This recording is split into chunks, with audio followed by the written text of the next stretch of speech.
Soy Fernando Díaz Villanueva. Hoy es 3 de julio de 2024 y esto es La Contracrónica.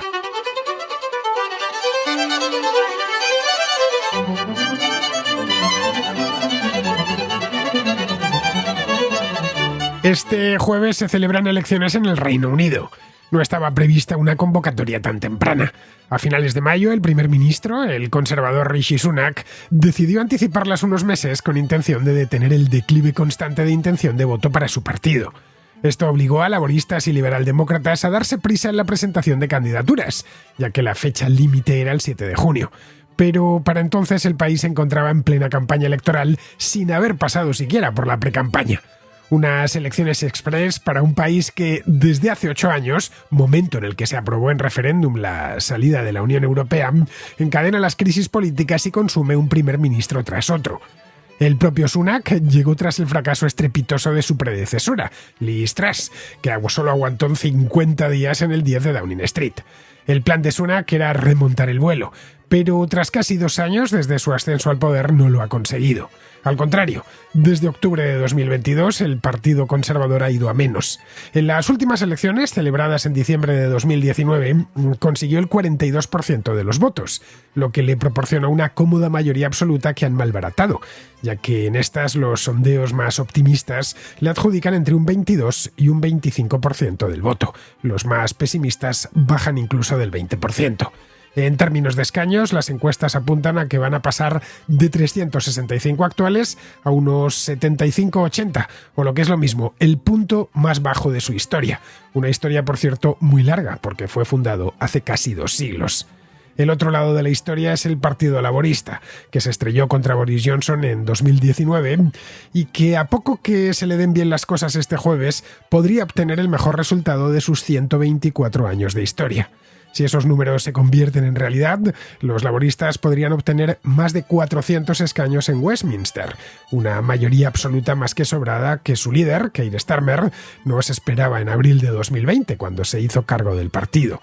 En el laborismo cundía el desánimo en aquel entonces y todo era pesimismo. En aquel momento, hace poco más de 4 años, se daba por hecho que a los Tories les quedaba mucha cuerda por delante, no menos de 2 legislaturas consecutivas. Las encuestas pueden, naturalmente, equivocarse, pero es improbable que lo hagan de tal manera que la victoria laborista no se materialice. El nuevo primer ministro tendrá que lidiar con todos los problemas heredados, que son unos cuantos, y con un parlamento muy distinto al actual. La decadencia del Partido Conservador ha hecho crecer a su derecha a otro partido, el llamado Reform UK, acaudillado por Nigel Farage, el que fue durante muchos años cabeza visible del Independence Party y el más ferviente defensor del Brexit. El Reform UK podría colarse en la Cámara de los Comunes con hasta el 15% del voto, lo que le situaría muy por encima de los liberaldemócratas, de los verdes y de los nacionalistas escoceses.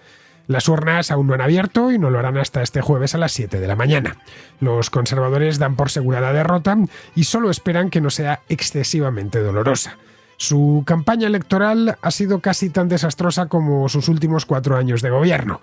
El partido es hoy por hoy un navío sin rumbo en espera de que los resultados terminen por ponerlo en dique seco. Pues bien, esta contracrónica preelectoral británica la voy a hacer de la mano de Andrea, que se encuentra en Cambridge y que ya nos acompañó hace poco más de un mes cuando Sunak decidió poner fin a la agonía, convocando estas elecciones en una comparecencia, recordémoslo, una comparecencia pública en el 10 de Downing Street bajo la lluvia.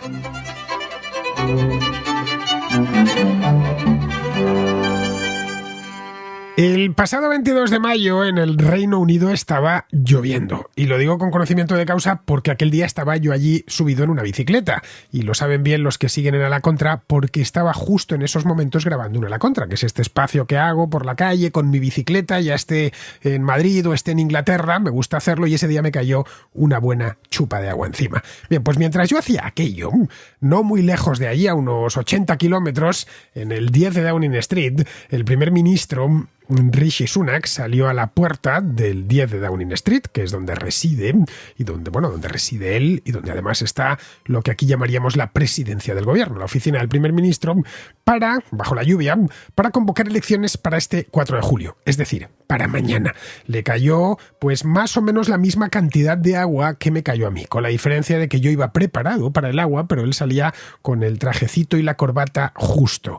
Bien, fue el hazmerreír de prácticamente todo el país, incluyendo a los conservadores, y sirvió eso de malfario. Era una premonición muy negativa, porque ya convocar elecciones un partido que se sabía que las tenía perdidas de antemano en un día tan malo, podría haberse esperado un rato porque dejó de llover a la vuelta de una hora o una cosa así. Bien, la cuestión es que unos días más tarde estaba yo ya de vuelta en Madrid y hice un programa con Andrea sobre este mismo tema, sobre qué podríamos esperar de estas elecciones, cómo iba a ser la campaña, etcétera. Bien, quedamos en aquel momento en que Andrea volvería pues para después de las elecciones, que volverá la semana próxima, naturalmente, cuando ya tengamos los datos. Ya sabéis, las elecciones en el Reino Unido es un país raro para todo, incluso para la fecha de las elecciones. En prácticamente todo el mundo se hacen los domingos, pero no, los británicos tienen que ser distintos y las hacen los jueves. Bien, el viernes tendremos contrahistoria, por lo tanto no habrá contracrónicas y me las tendré que llevar. Se me van a juntar con las francesas, que son también este domingo. Bien, antes de eso quería hacer un preelectoral para valorar y hacer balance de esta campaña que, como os he anticipado en la introducción, fue una campaña que yo he calificado de desastrosa, pero estoy convencido que muchos conservadores dirán que sé que me quedo corto con lo de desastrosa, que ha sido directamente catastrófica.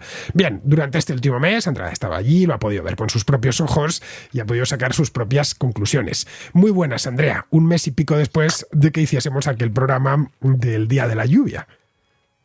Muy buenas, Fernando y Contraescuchas. Ya ha pasado un mes y pico, efectivamente, y te aseguro que a mí se me ha pasado muy rápido, pero al director de campaña de los conservadores, que ya hablaremos de él más en detalle, y al propio Rishi Sunak, yo creo que los días se le están haciendo eternos.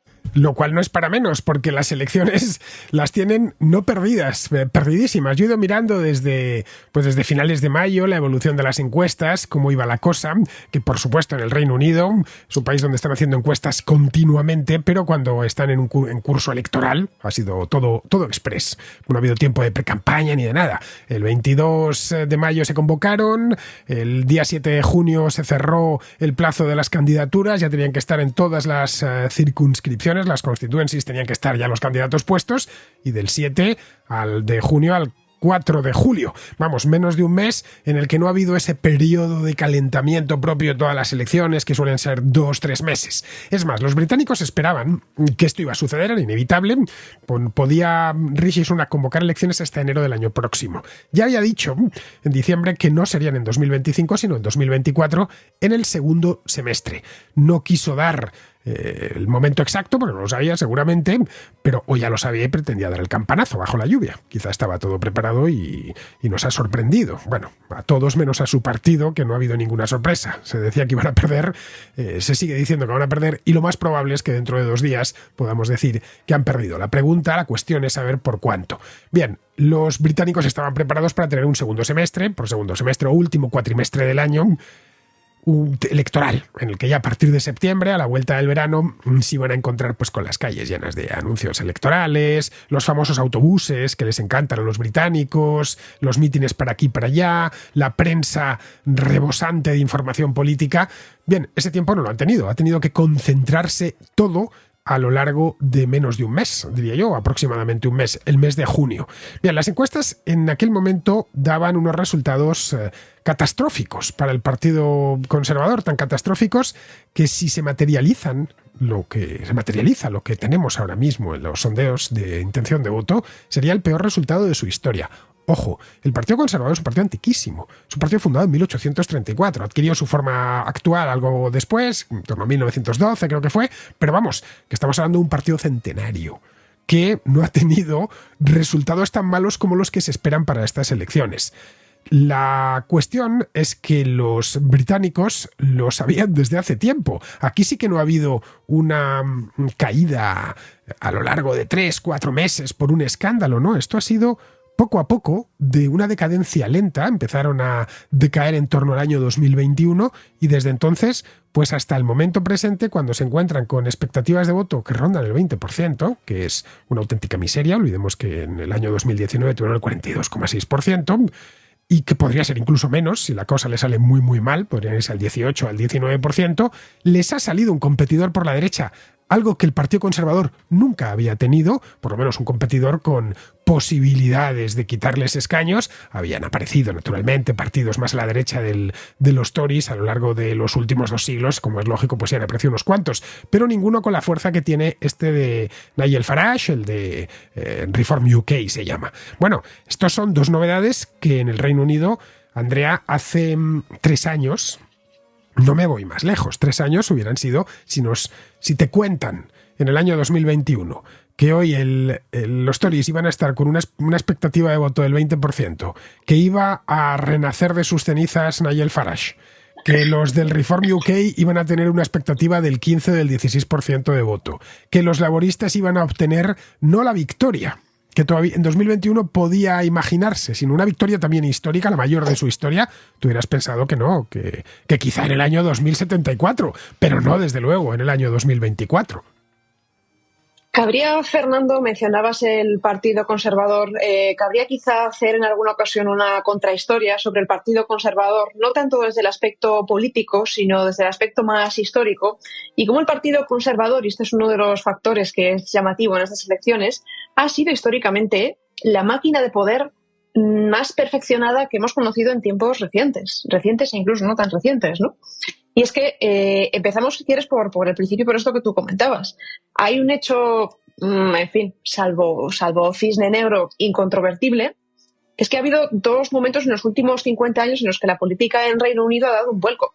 Hablamos de Margaret Thatcher en el 79 y de Blair en el 97. Y ahora, después de 14 años de gobierno conservador, con 5 primeros ministros, nada más y nada menos, pero no con 5 elecciones entre medias, los conservadores están completamente fuera del gobierno.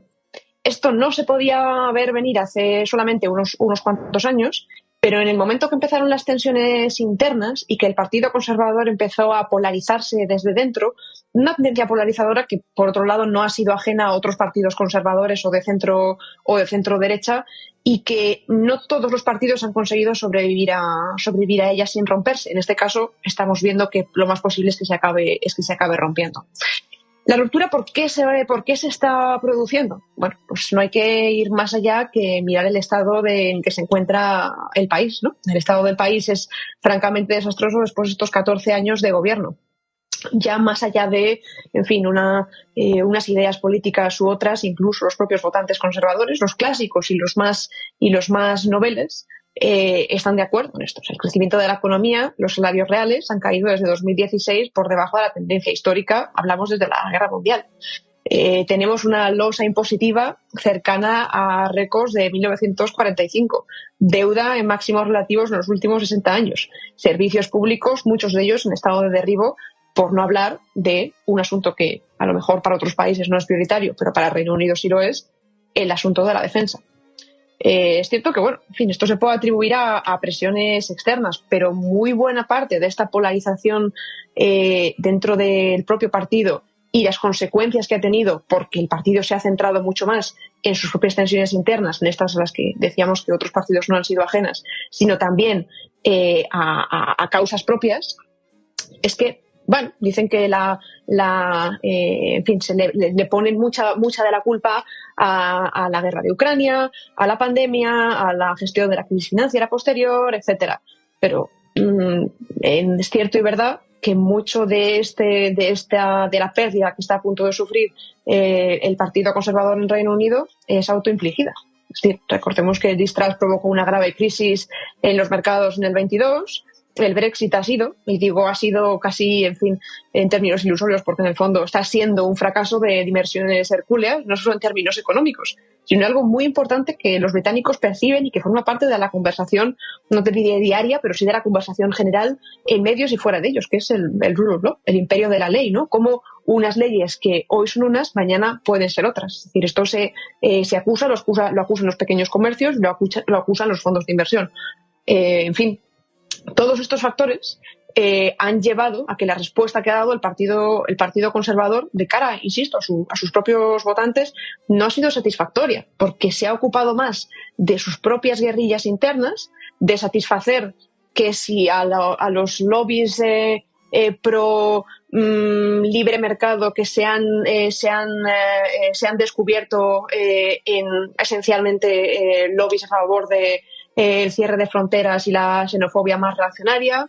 Hay medidas muy poco pro libre mercado, muy poco pro crecimiento económico, subidas de impuestos y así podríamos seguir, ¿no?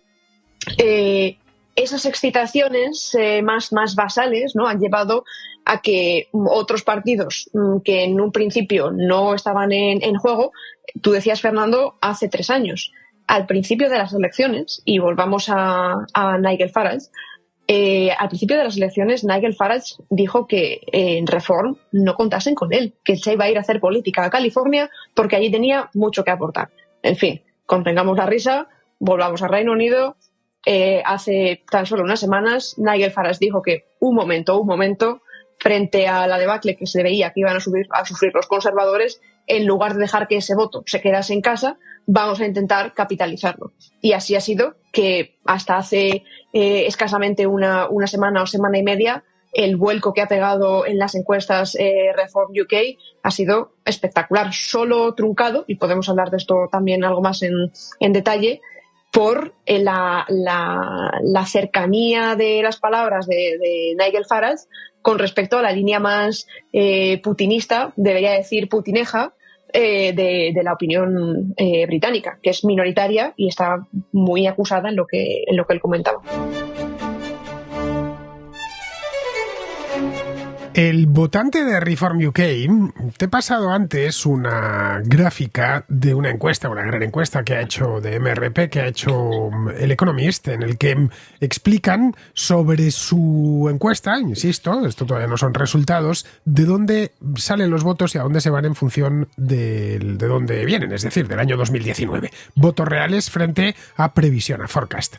Bien, vemos que el Partido Conservador pierde aproximadamente la mitad de sus votos, de los cuales, de la mitad de los votos que tenía en el año 2019, esto es lo que les han dicho a ellos por teléfono, no lo olvidemos, no estamos hablando de elecciones con los votos escrutados.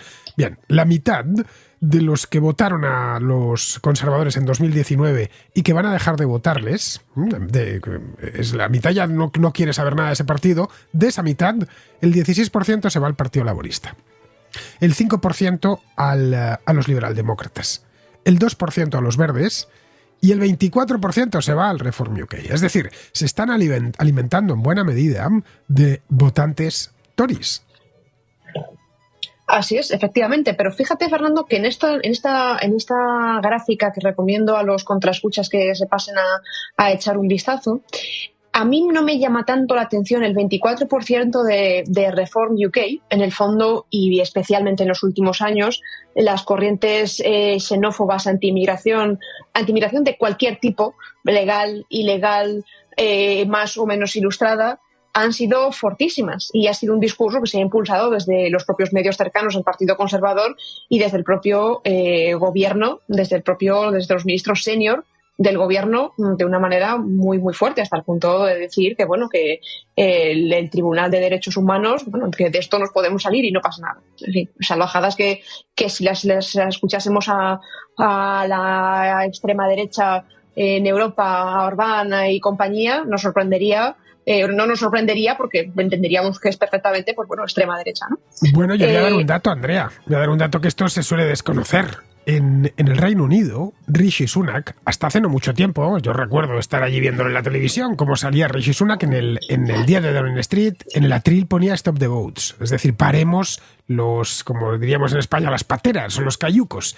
No podríamos imaginar aquí a Pedro Sánchez que en su atril pusiese paremos las pateras. Bien, esto para que nos hagamos una idea de cómo la cuestión migratoria es una cuestión central, no centralísima en las elecciones británicas, más incluso, dirían, que en las francesas que vimos ayer con Alberto Garín. Es un tema sobre el que el Partido Conservador ha hecho política durante los últimos años y que es el tema principal en Reform UK. A poco que vayamos a su programa electoral es inmigración, inmigración e inmigración.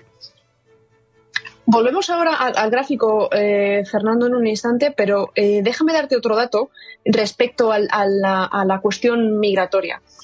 Si uno se fija en la prensa y exclusivamente en la prensa o en los mensajes o en los briefings del gobierno, uno pensaría que el británico medio es una persona que vive obsesionada, uno, con el color de la piel del vecino o con si ha cruzado de Francia y resulta que era un señor que vivía en Marsella. Es decir, parece que eso sea el gran asunto para el británico medio.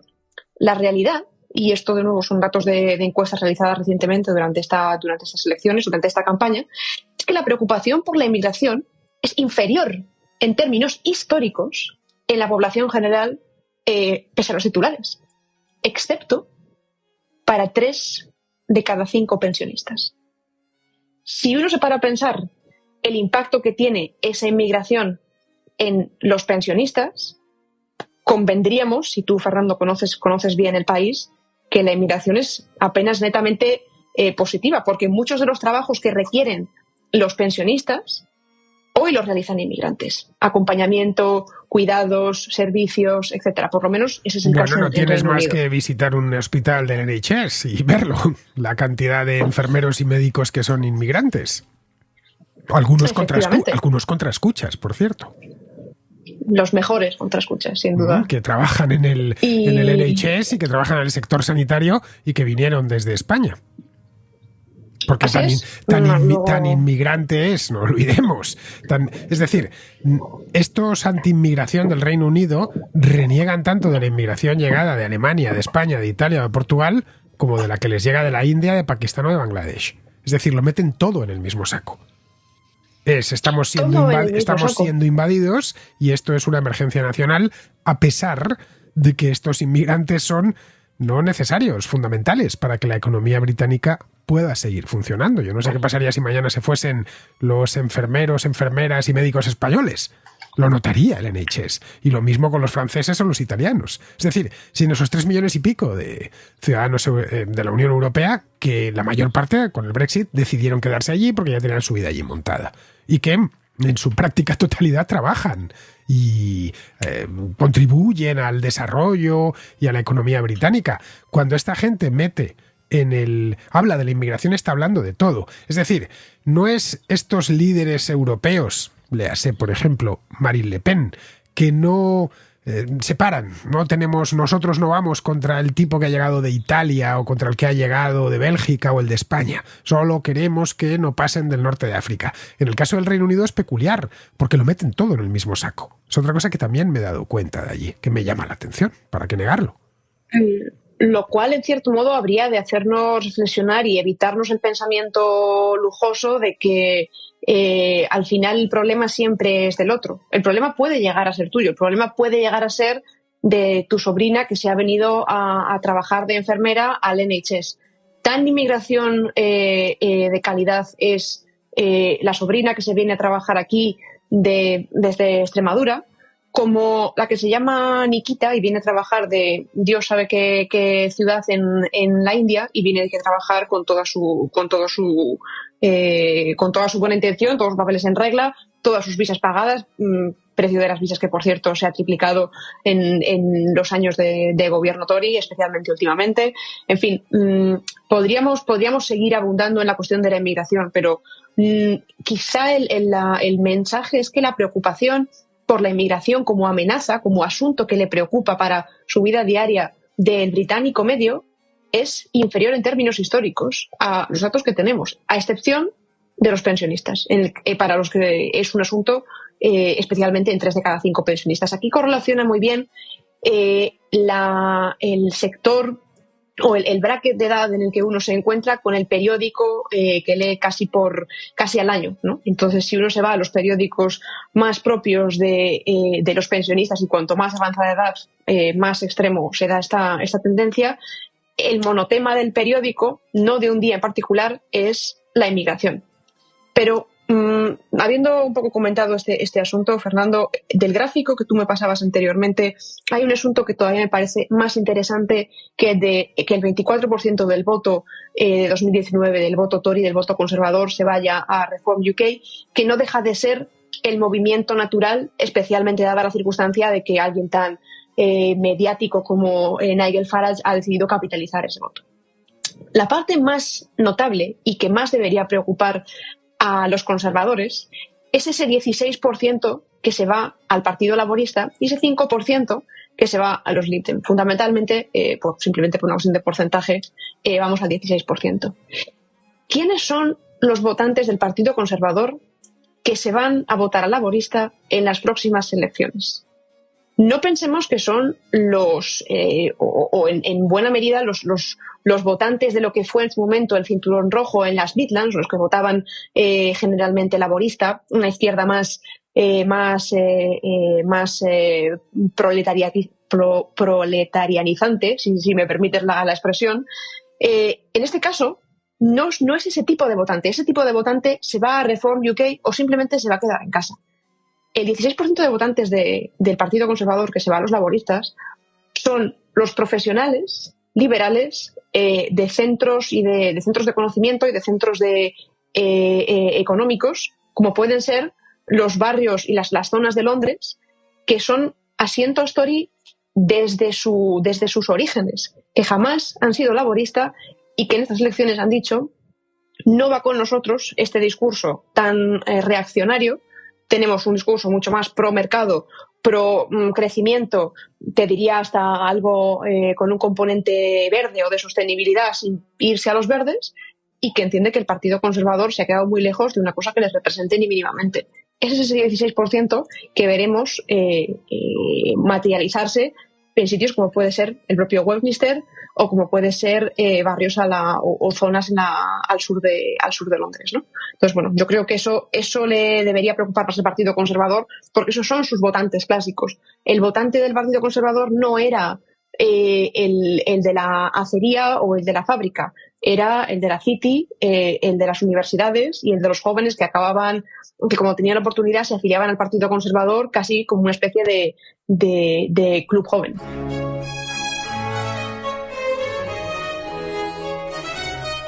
Hay otro elemento en la política británica que, para los que no conocen el país, no suele pasar desapercibido, y es el factor londinense. Ya sabes, Londres con sus dos satélites en Oxbridge, en Oxford y en Cambridge, que son a muchos efectos y desde luego electorales, y se pudo ver en el referéndum del Brexit, son dos países distintos. Al igual que sucede en Francia, la Inglaterra rural desconfía de la capital, que vive en muy buena medida desensamblada del resto del país, y dentro de Londres y de esos dos satélites también miran por encima del hombro o desprecian al campo. El campo en el Reino Unido, no os imaginéis un lugar con pueblos de 40 habitantes, ¿no? Son ciudades, son lugares industriales, etcétera. Es decir, hay un divorcio allí que, conforme han ido pasando los años y Londres ha ido creciendo y se ha ido haciendo cada vez más rico, determina también en buena medida las elecciones. Así es, y de hecho, en lo que más debería preocuparle a los conservadores, a quien quiera que se vaya a ocupar del partido después de estas elecciones, no es tanto perder en las Midlands, no es tanto perder el norte, no es tanto perder una Escocia que nunca tuvieron, sino perder ese próspero sur de la isla, esa próspera Inglaterra, formada por regiones, efectivamente, no son pueblos pequeños, son pueblos muy, muy poblados, además de el Londres de la City, que en su momento, recordemos, fue el que eligió a Boris Johnson de alcalde. Perder a ese motor del país, a ese motor de prosperidad, porque se siente desenganchado del discurso y se siente perjudicado en primera medida por las medidas que han tomado por las decisiones que han tomado los conservadores mientras estaban en el gobierno. Es decir, si esos mismos councils de los que hablábamos en el norte están todavía peor, pero en términos generales el presupuesto para los councils es inferior a como estaba hace 15 años y en términos per cápita ha caído un 18%. Es decir, cualquiera que se pase por aquí se encontrará con baches del tamaño de una bicicleta pequeña, que no son siquiera baches, que poco menos falta ver la roca madre. Es indigno, parece Bamako, capital de Mali, una cosa así. Parece una mentira que esté pedaleando por una de las ciudades más ricas, no ya del Reino Unido, sino del mundo, y que tenga que ir esquivando los agujeros. Y cuando digo agujeros, son agujeros de verdad. Bueno, dejando a un lado el partido conservador, que bastante tienen con lo suyo y que ya podremos, con los resultados en la mano, hacer un análisis y un balance de lo que han sido estos 14 años de gobierno Tory. La gran sorpresa, y cuando digo gran sorpresa digo bien, porque es que por el líder del Partido Laborista, por Keir Starmer, hace 5 años nadie daba un penique. Esa es la verdad. Cuando le eligieron en plena pandemia, en pleno confinamiento, esto fue en abril de 2020, para suceder a Jeremy Corbyn, nadie sabía ni quién era. Este tipo ha venido aquí a calentar el asiento de alguien para que aparezca dentro de 2 o 3 años, una especie de Miliband, pero venido a menos. Es decir, alguien que jamás iba a tener oportunidad de llegar al poder porque al Partido Conservador, después de las elecciones de diciembre de 2019, le quedaba lo menos 10 años de disfrute del poder. Se daba por hecho que iba a estar como mínimo hasta 2029. Esto era un lugar común. Tenemos todavía 10 años de gobierno conservador, lo cual equivaldrá a que estos tipos se han pasado en el poder 20 años. Y ojo, que como las cosas les vayan medianamente bien, lo mismo llegamos hasta el año 2035 con los conservadores. Vamos, que Keir Starmer llegaba allí, no se sabe bien a qué cosa, pues a cubrir un poco el expediente hasta las siguientes elecciones, que las perdiese y que le devolviesen a su casa. Pero este hombre, que es la tranquilidad personificada y la discreción personificada, es justo lo contrario de Corbyn, pues va a conseguir convertirse en el ministro o uno de los primeros ministros más votados de toda la historia del Reino Unido. A mí me lo cuentan esto hace 3 años y tampoco me lo hubiera creído, esa es la verdad. Bueno, Fernando, has incurrido en una maldad que, en fin, habrá que purgar en algún momento, porque decirle al pobre Starmer que es casi la versión aburrida de Miliband, no se me ocurre mayor maldad. Tú sabes que una de mis tesis políticas aquí en Reino Unido es que los laboristas eligieron al Miliband malo, que si hubieran elegido al Miliband bueno, a David Miliband, que es posible que forme parte del gobierno, por cierto, y sería a celebrar, una persona muy competente, sería distinto. Pero claro, es verdad, Starmer se le puede decir aburrido, pero más aburrido que Ed Miliband, Fernando, en fin, en Navidad habrá que enviarles Miliband algo. perdió las elecciones. Entonces, claro, al final en la política esto funciona así. Si has ganado, pues eres el rey de la selva, pero como hayas perdido no te perdonan los defectos. Starmer va a llegar con la suerte de... Se ha encontrado un partido conservador exhausto. Y esto le va a poner una responsabilidad a este hombre, pero muy seria, porque tiene unas expectativas muy altas en todos los aspectos. Las principales preocupaciones de los británicos, ¿vale? Está la de la inmigración, pero hay muchas más, ¿eh? Tenemos el caso del NHS, de la salud, tenemos el tema del comercio con el continente europeo, tenemos el tema del ejército, si es que hay muchas cosas, ¿eh? De los ingresos, que a poco que miremos la renta per cápita, la británica ha subido, obviamente, en los últimos 15 años, pero no lo ha hecho al ritmo de otros países, desde luego de algunos países europeos, sobre todo del este, ni de lejos, vamos, permanecen tan en encefalograma plano como la renta per cápita de los franceses. Y mira la que se ha liado en Francia. Bien, tiene un montón de desafíos por delante. La cuestión es saber si va a estar a la altura del desafío. Esto evidentemente no lo sabremos. Pero ¿qué es lo que trae como para haber convencido a un número de conservadores tan elevado? Porque si volvemos a este gráfico, que ya te he dicho que de aquí podíamos sacar petróleo, lo que vemos es que no solo el 16% de los antiguos votantes conservadores van a votar a los laboristas, sino que una parte considerable de liberaldemócratas van a votar a los laboristas. Bueno, si está cogiendo votos por todos los lados. También va a pillar gente del Partido Nacional de Escocia y va a pillar gente de los Verdes. En fin, la verdad que el Partido Nacionalista Escocés ha hecho todo lo que ha podido para darle a Keir Starmer la mayor cantidad de votos que ha sido capaz, porque ya sabes, hablábamos en aquella contra que hicimos de Escocia cuando dimitió el primer ministro. Sí, lo de Humza Yousaf. Efectivamente. Es decir, en Escocia han hecho todo lo que les ha sido posible para que a los laboristas les fuese lo mejor posible, y de hecho era una de las grandes piezas por las cuales Keir Starmer alcanzaría la mayoría suficiente. Por supuesto, se ve que, o parece ser que va a ser todavía superior, pero Escocia era una de las piezas clave. Pero empezábamos, Fernando, hablando del programa de un hecho, digamos, incontestable para los conservadores, que es que después de 14 años de gobierno y con esos 5 primeros ministros, pero no con 5 elecciones, los conservadores hoy están fuera del gobierno. Hay otro hecho incontestable para Keir Starmer que muchas veces se pasa por alto, y quizás sea por esta cuestión de pasar por una persona aburrida, por una persona discreta, un político muy, muy conciliador.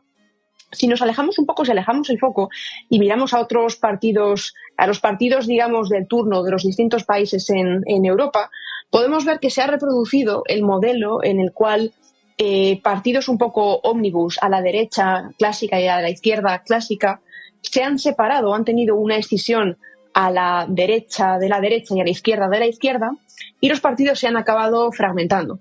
Ha pasado en España, ha pasado en Francia, ha pasado en Italia, en Alemania en menor medida, pero hay una tendencia que sigue esa línea, en los Países Bajos, etcétera. En Reino Unido ha pasado con los conservadores y ese partido se llama Reform UK, pero no ha pasado con los laboristas. Estuvo a punto de pasar, pero Keir Starmer consiguió, o ha conseguido en estos últimos años, que el Partido Laborista sea uno de los pocos y desde luego el principal partido de izquierda, centro-izquierda, tomando esas palabras con pinzas. Ya hemos dicho que los ejes aquí están más corridos a la derecha que, por ejemplo, puede ser en España. Ha conseguido que no se forme una escisión a la izquierda, una escisión representativa a la izquierda del Partido Laborista, capitaneada por personas tipo George Galloway o el propio Jeremy Corbyn. Y esto es mérito de Starmer y de su buen hacer en la sombra. En fin, hablaremos de la figura de Starmer como un killer político, yo creo, en unos años, que ha conseguido que el Partido Laborista no sufra una escisión y, por tanto, que lo aleje de la gobernabilidad para los restos. Una de las cosas que podríamos ver aquí es que el Partido Conservador terminó evitando que le apareciese un partido a la derecha, y buena parte de sus errores fue eso mismamente, que trató de estar contentando a sus electores que estaban más a la derecha, terminó contagiándose de eso mismo. Es decir, el Reform UK ha existido, estaba en el Partido Conservador, no lo olvidemos. Bien, al no haber un partido de extrema izquierda ahora mismo en el Reino Unido, al estar ese partido de extrema izquierda dentro del Partido Laborista, podría Starmer sufrir lo mismo. Es decir, que terminase siendo secuestrado por el ala izquierda de su partido. Recordemos lo que ha pasado en España con Pedro Sánchez y cómo se ha volcado hacia la extrema izquierda. En este caso por necesidades, porque no le queda más remedio si quiere gobernar, y se ha estado encamando con todo el mundo. Es decir, que es fácil perder la centralidad, en una palabra, cuando te encuentras con que el electorado es muy diverso, y en los países europeos el electorado ya no es como el de hace 50 o 60 años. Ya ningún país se puede permitir, ni siquiera el Reino Unido, el inventor del bipartidismo, se puede permitir el bipartidismo. En este caso sí, tenemos un solo partido a la izquierda, 2, teniendo en cuenta que el Partido Nacional Escocés o Nacionalista Escocés es un partido esencialmente de izquierdas, 3 si metemos a los verdes, que normalmente no se comen un colín, pero el partido hegemónico, claro y evidente, es el Partido Laborista. No sabemos si al final terminará gobernando como quieren sus radicales, precisamente para evitar esas escisiones. Lo mismo que ha hecho el Partido Conservador, que le salió el Brexit Party famoso y lo que hizo fue convertirse en el Brexit Party. Bueno, la diferencia es que aquí tenemos un precedente, y es que el Partido Laborista ya se había desplazado hacia la extrema izquierda, por lo menos hacia la izquierda más extrema de Jeremy Corbyn. Es decir, ya se había desplazado al debate más clásico de lo que podría ser ahora mismo en España, un debate de Podemos, un debate dentro del PSOE.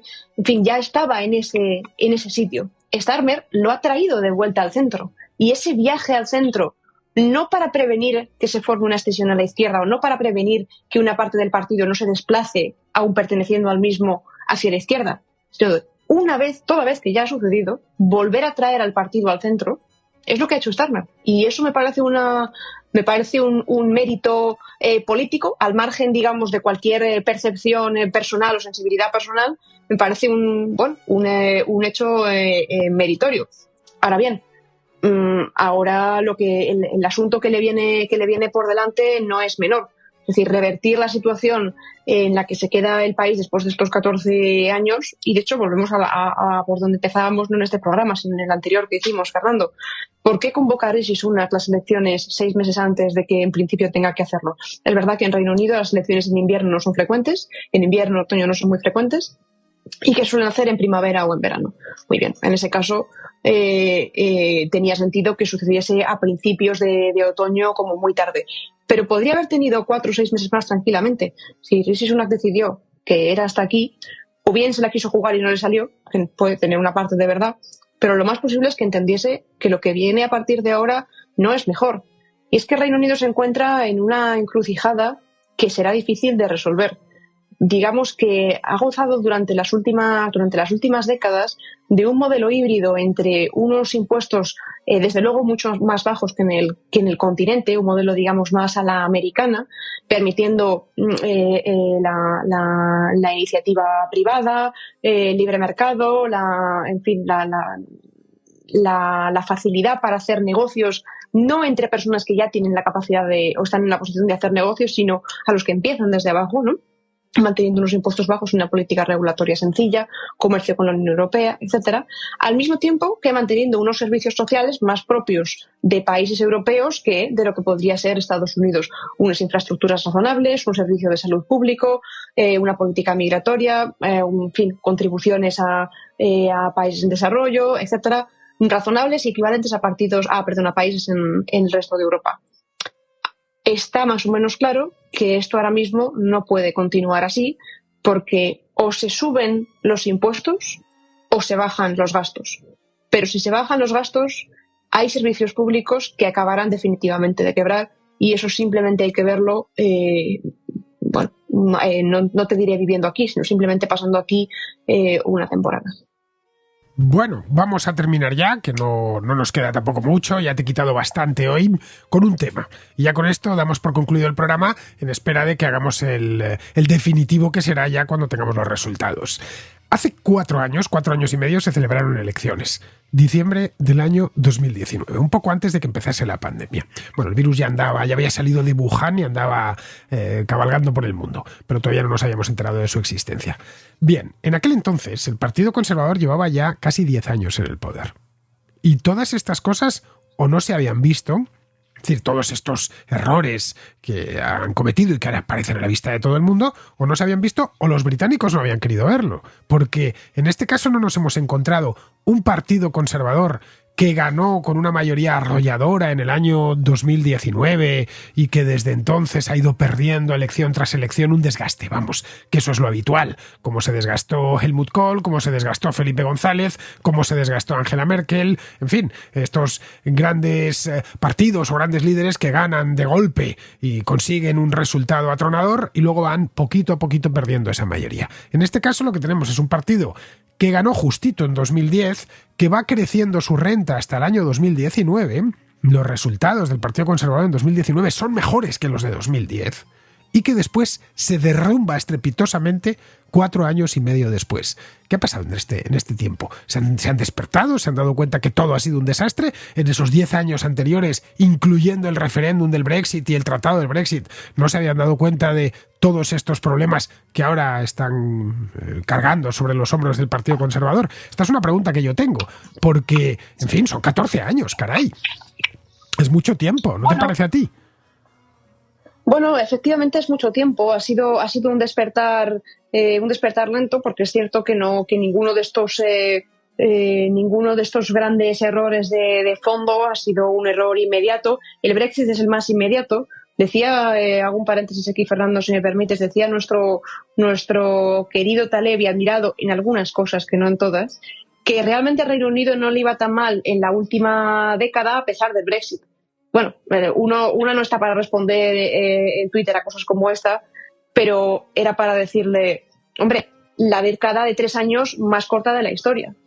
Porque claro, para ver los efectos del Brexit en los últimos 3 años, que ya per se son evidentes, no hay que ser crecimiento, otras cosas, en fin, no es un juicio un poco caprichoso, ¿no? Pero en el fondo, Fernando, discutimos a veces de política, y hay una cosa que está por detrás o previo a la política, que son las instituciones. si de algo se podía apreciar, y creo que de hecho se puede seguir apreciando Reino Unido, es de tener unas instituciones muy sólidas, muy independientes, un poder judicial, una common law, un banco muy robusto, muy independiente y manejado todo por una élite muy fuerte y muy bien formada, que ha podido, digamos, mover el timón y, digamos, orientar un poco el tiro en función de cómo iban orientadas las políticas del Partido Conservador. Al final todo tiene un límite y en la medida que Reino Unido no es ajeno a otras dinámicas que pueden suceder en otros países equivalentes, envejecimiento de la población, subida de los costes sanitarios, efectivamente, por supuesto, de Ucrania, la crisis financiera que aquí tuvo un impacto especialmente fuerte, etcétera. Todo eso, más las propias meteduras de pata del gobierno, al final acaban minando las instituciones y pueden aguantar hasta cierto momento. Llega un momento en el cual, si a uno le han prometido, si han subido las expectativas de que después del Brexit nos vamos a convertir en una especie de superpotencia overseas al margen del continente y que todo van a ser riquezas y que todo el mundo que se van a poder bajar los impuestos y que va a ir tanto dinero para el NHS, al final esas promesas tan contabilizables no se cumplen y sumido a los errores sistemáticos de los años anteriores, estamos donde estamos. Dicho eso, oye, hay que decirlo todo. El legado de los conservadores es pésimo en su mayoría, pero hay algunas cosas que han hecho bien. Por ejemplo, el Chancellor, especialmente el último que tuvieron, era una persona muy seria. La tasa de desempleo está en mínimos históricos. Aquí tiene empleo todo aquel que quiera tenerlo, porque de hecho hay ofertas de trabajo que no se cierran, de nuevo porque no hay suficientes personas. Pero si no ha sido absolutamente todo malo. Pero el daño, digamos, el prejuicio institucional a través de todos estos años ya ha llegado a ser demasiado obvio. Y la guinda iba a ser una guinda que va a ahondar en la tarta durante muchos años, por desgracia, es el Brexit, y esa ya sí que no se puede ocultar.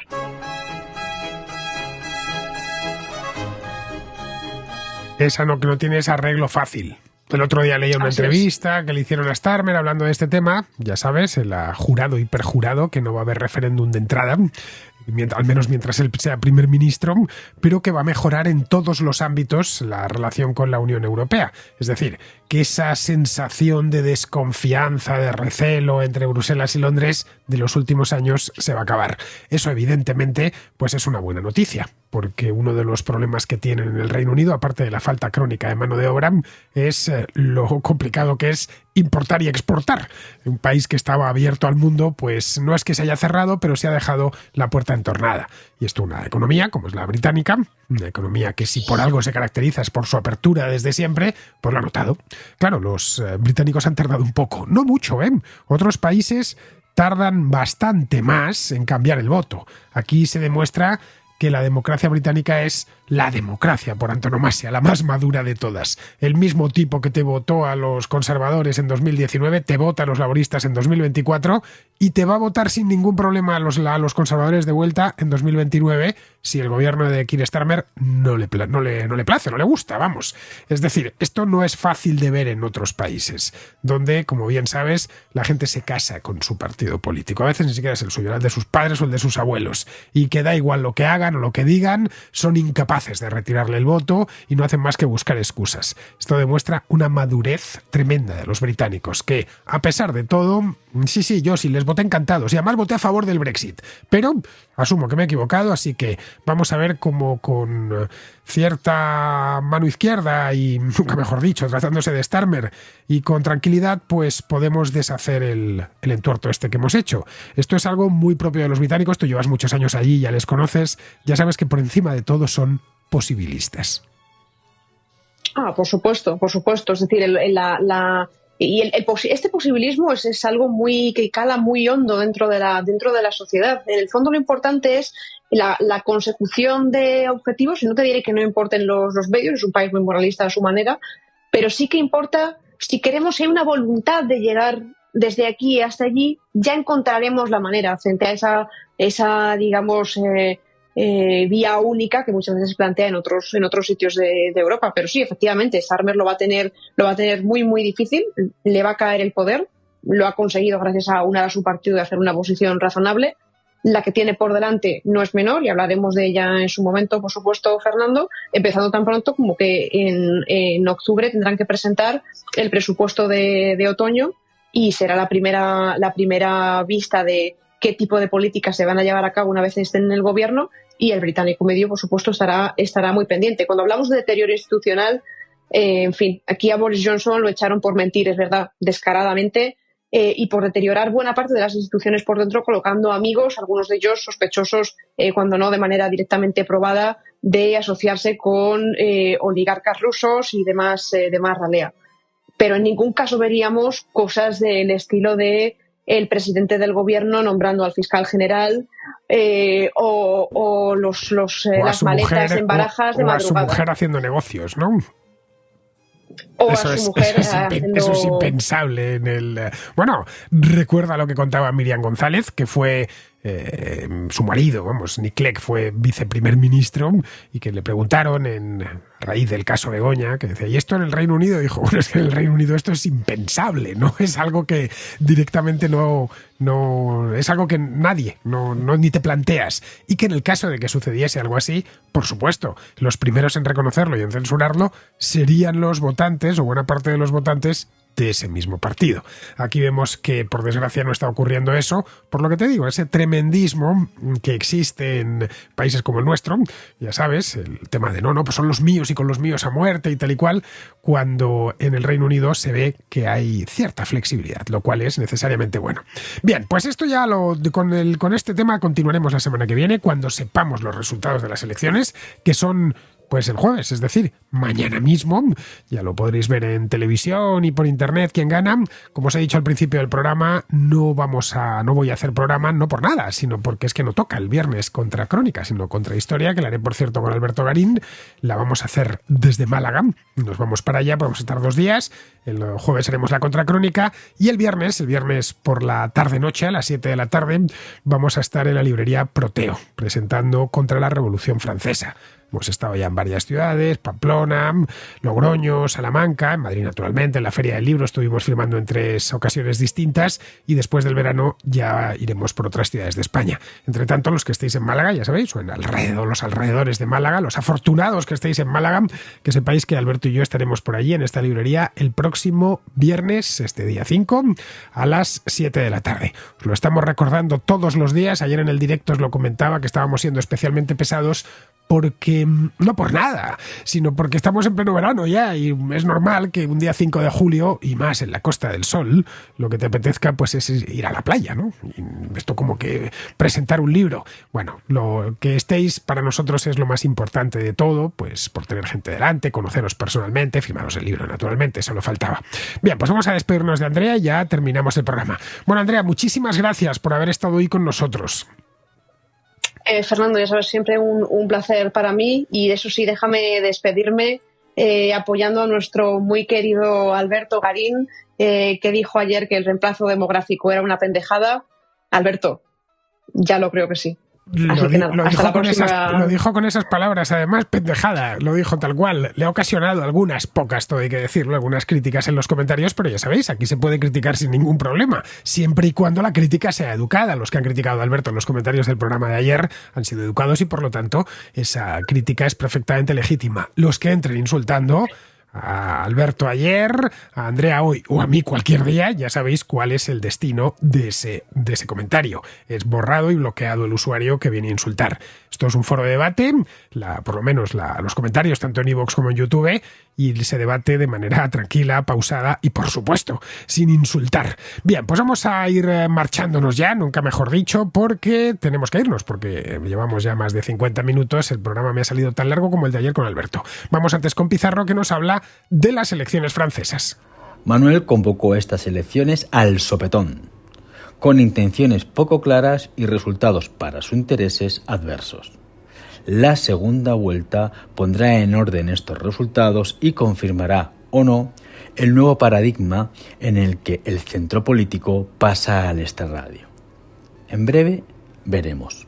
Un cordial saludo de Pizarro. Y hasta aquí, queridos amigos, llega la contra de hoy, día 3 de julio, mañana es 4, es decir, mañana es jueves y por lo tanto y contra crónica, mañana estaré aquí de vuelta. Hasta mañana.